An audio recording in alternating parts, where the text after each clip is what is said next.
Assalamualaikum warahmatullahi wabarakatuh. Para mahasiswa sekalian, melanjutkan pembahasan tentang tema keimanan dan ketakwaan yang ingin Bapak sampaikan kepada kalian, bahwa iman dan takwa tidak bisa dipisah. Oleh karena itu, orang yang memiliki keimanan, dia akan berupaya untuk melaksanakan takwa.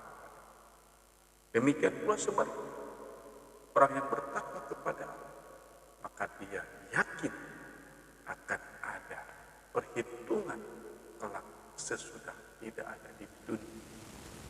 Oleh karena itu, kalau berbicara takwa, maka di dalam Al-Quran itu lebih 70 kali diulang-ulang. Bahkan dalam surat Al-Baqarah jelaskan, Al-Quran itu dinyatakan zalikal kitabu la raiba fihi hudal lil muttaqin, yang artinya inilah kitab Al-Quran adalah petunjuk, pedoman dan pegangan lil muttaqin. Maka siapa orang yang bertakwa itu? Ayat itu secara tegas menyatakan alladzina yu'minuna bil ghaib wa yuqimuna sholata wa mimma razaqnahum yunfiqun. Jadi orang yang bertakwa adalah orang yang meyakini kepada yang ghaib, yang tidak nampak di depan mata kita.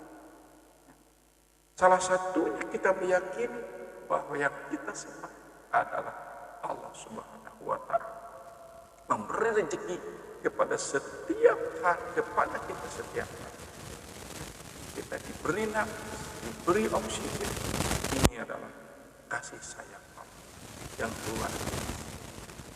Oleh karena itu, orang yang bertakwa pertama adalah alladzina yu'minuna bil ghaib, adalah orang yang yakin terhadap yang ghaib. Kan ada perhitungan nanti di alam akhirat. Masalah goib yang akan kita hadapi esok hari. Masalah goib ketika seseorang sudah mati ke dalam kubur. Bahkan masalah goib peristiwa kiamat yang akan terjadi. Termasuk peristiwa yang akan terjadi kepada diri kita adalah ghaib. Namun demikian ini ada perintah dari Allah agar kita meyakini yang gaib, terutama kepada Allah Subhanahu wa Ta'ala. Secara kasat mata memang tidak terlihat, tetapi karya dan ciptaannya dapat kita buktikan setiap hari. Nah inilah, maka orang yang beriman adalah orang yang senantiasa meyakini sepenuh hati kepada yang gaib. Kemudian di sana pun dinyatakan dia mendirikan sholat. Jadi sholat itu adalah salah satu ciri orang yang bertakwa. Tidak bisa seorang tidak melaksanakan sholat, dia disebut takwa. Tidak mungkin. Maka salah satu ciri orang yang bertakwa itu, Allah tegas menyatakan, adalah orang yang mendirikan sholat. Karena sholat dalam Islam itu adalah prinsip. Maka Bapak amanatkan kepada kalian, jangan sekali-kali kalian sampai meninggalkan sholat. Karena dia adalah kewajiban yang harus dilaksanakan. Bahkan Nabi menyatakan, miftahu jannah as. Kunci surga itu adalah sholat. Maka Islam mengajarkan kepada kita, sholat harus dilaksanakan sehari 5 kali. Itu pun kalau kita dalam keadaan sehat walafiat. Tetapi kalau dalam keadaan sakit, bahkan sakitnya sangat parah, boleh kita sholat di jam. Atau dalam perjalanan, Islam memberikan. Tetapi sewajib-wajibnya sholat, kalau perempuan kedatangan bulan, maka dia total harus melaksanakan ibadah. Maka orang perempuan yang sedang haid itu mendapat anugerah dari Allah Subhanahu wa Ta'ala. Maka malaikat tidak akan pernah berhenti terus-menerus mendoakan wanita yang sedang. Maka perbanyaklah berdoa kepada Allah, beristighfar kepada Allah, memohon ampun. Nah, dalam ayat selanjutnya ciri orang yang bertakwa wa mimma razaqnahum yunfiqun adalah mereka mengeluarkan sebagian rezeki yang dianugerahkan oleh Allah Subhanahu wa taala. Nah, ini ya, ciri orang yang bertakwa dinyatakan dalam surat Allah. Bahkan dalam ayat yang selanjutnya pun Allah menyatakan alladzina yu'minuna bima unzila ilaika wa ma unzila min qabl wa bil akhirati yuqinun. Jadi orang yang bertakwa meyakini ada nabi-nabi setelah Rasulullah yang patut kita yakini mereka adalah utusan Allah mengajak kepada manusia untuk bertauhid. Jadi ingat para mahasiswa, semua nabi dan semua rasul sama memegang ajaran Islam. Perintahnya sama, ubudu, hendaklah kalian melaksanakan itu. Dan jangan sekali-kali kalian musyrik terhadap Allah. Ini yang diajarkan landasan pertama kepada seluruh nabi adalah akidah atau tauhid. La ilaha illallah, tidak ada Tuhan selain Allah. Tidak ada yang menciptakan di muka bumi ini selain Allah Subhanahu wa ta'ala. Oleh karena itu, orang yang bertakwa mempunyai kedudukan yang sangat tinggi sehingga Allah menyatakan ulaika ala hudam mir rabbihim wa ulaika humul muflihun. Orang yang bertakwa itu berada dalam hidayah, dalam petunjuk.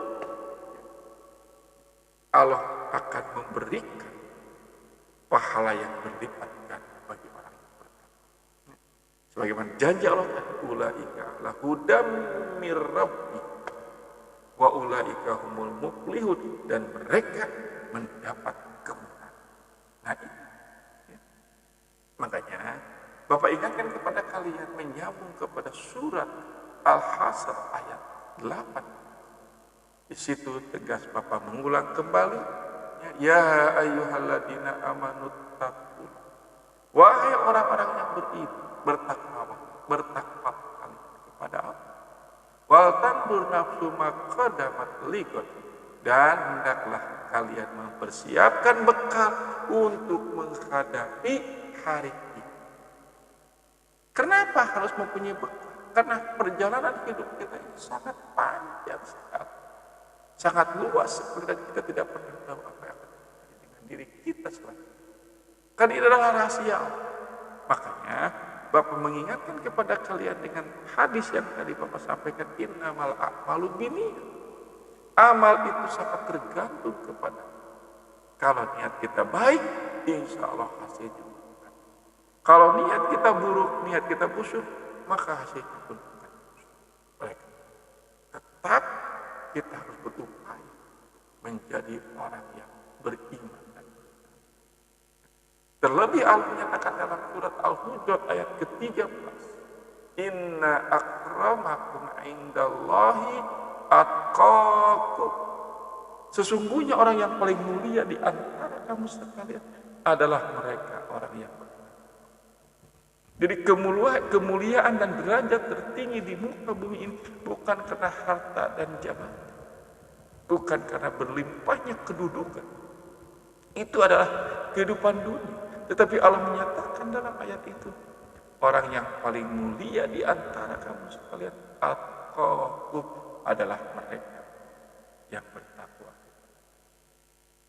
Oleh karena itu, dalam ayat yang lain pun Allah mengingatkan kepada kita, ya ayyuhalladzina amanu taqullaha haqqa tuqatihi wa la tamutunna illa wa antum muslimun. Wahai orang-orang yang beriman, bertakwalah kepada Allah sebenar-benarnya bertakwa, dan janganlah kalian mati illa wa antum muslimun, kecuali kalian dalam keadaan muslim, dalam keadaan berpasrah diri. Oleh sebab itu, ya, penting sekali terus meningkatkan keimanan dan ketakwaan kepada Allah. Kenapa? makin berkembang zaman akan semakin banyak manusia yang tersesat. Ini memang sudah dijelaskan di dalam berbagai rangkaian ayat Al-Quran. Qalilan ma tashkurun, sedikit sekali manusia yang bersyukur. Maka tema kali ini yaitu keimanan dan ketakwaan kepada Allah menjadi prinsip dalam hidup di dunia. Dan Allah akan menyelamatkan orang yang beriman dan bertakwa. Oleh sebab itu, tidak ada bekal sebaik-baiknya bekal kita untuk menuju akhirat kecuali bekal ketakwaan kepada Allah. Dan Allah telah mengingatkan kepada kita, sebaik-baiknya manusia khairun nas anfa'uhum linnas.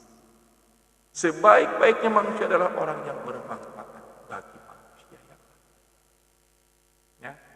Terlebih kalau kita merenungkan surat Al-Asr ayat 1 dan 3, ayat yang sangat pendek dalam Al-Quran, sehingga Imam Syafi'i mengatakan sungguh luar biasa. Surat Al-Asr ini mengajarkan kepada kita untuk selamat. Tidak hanya di dunia, namun nanti telah kiamat. Karena Allah menyatakan wala asr, sesungguhnya manusia demi waktu. Wala asr, demi waktu. Innal insana lafi khusr. Sesungguhnya manusia dalam keadaan yang rugi semua manusia. Jabatannya rugi, kedudukannya rugi. Ya. Tapi ada yang tidak rugi, illal ladzina amanu wa amilus solihati wa tawassaw bil haqqi wa tawassaw bis sabr. Ada manusia yang tidak rugi, siapa? Illal ladzina amanu, adalah orang yang beriman, wa amilus solihat, dan orang yang beramal saleh, wa tawassaw bil haqqi wa tawassaw bis sabr, dan orang yang saling menasihati dalam kebenaran dan kesabaran. Ini bekal kita hidup di dunia. Ya. Sebagaimana tadi Allah menyatakan, wal tandur nafsu ma qaddamat ligat, dan hendaklah kalian menyiapkan bekal untuk menghadapi hari kiamat. Wattaqullah, hendaklah kalian bertakwa kepada Allah. Innallaha khabirum bima ta'malun, dan sesungguhnya Allah Maha mengetahui apa yang kamu kerjakan. Tidak ada yang tidak diketahui. Apapun yang dilakukan oleh manusia, sekecil apapun, kerteg hati, itu diketahui oleh Allah Subhanahu wa Ta'ala. Makanya berpegang teguhlah kepada Al-Quran dan sunnah Nabi di saat zaman sudah mengalami perubahan yang luar biasa. Ingat bahwa kita satu ketika akan tidak ada di dunia ini. Kita akan masuk ke wilayah alam akhirat. Dan alam akhirat itu diawali dengan kematian setiap. Ini Islam tegas mengajarkan kepada kita agar hidup memperoleh ketenangan, kebahagiaan, pegang teguh keimanan dan ketakwaan kepada Allah. Dan Al-Quran sebagaimana Bapak sering ulang-ulang bukan ciptaan manusia, tetapi langsung Allah menurunkan dalil. Maka kita harus yakin seperti inilah Islam mengajarkan kepada kita agar menjadi manusia yang bermanfaat, agar kelak pada saatnya kita menghadap kepada Ilahi, kita pun tidak disia-siakan, berupaya semaksimal mungkin untuk menjadi orang yang bermanfaat. Demikian para mahasiswa, pertemuan kali ini Bapak mengingatkan, silakan kutip ayat yang tadi Bapak bahas, kerjakan oleh kalian. Insya Allah Bapak akan memberikan nilai semaksimal mungkin sesuai dengan apa yang kalian kerjakan. Insya Allah akan dapat berkah di dunia dan di akhirat. Billahi taufiq wal hidayah. Wassalamualaikum warahmatullahi wabarakatuh.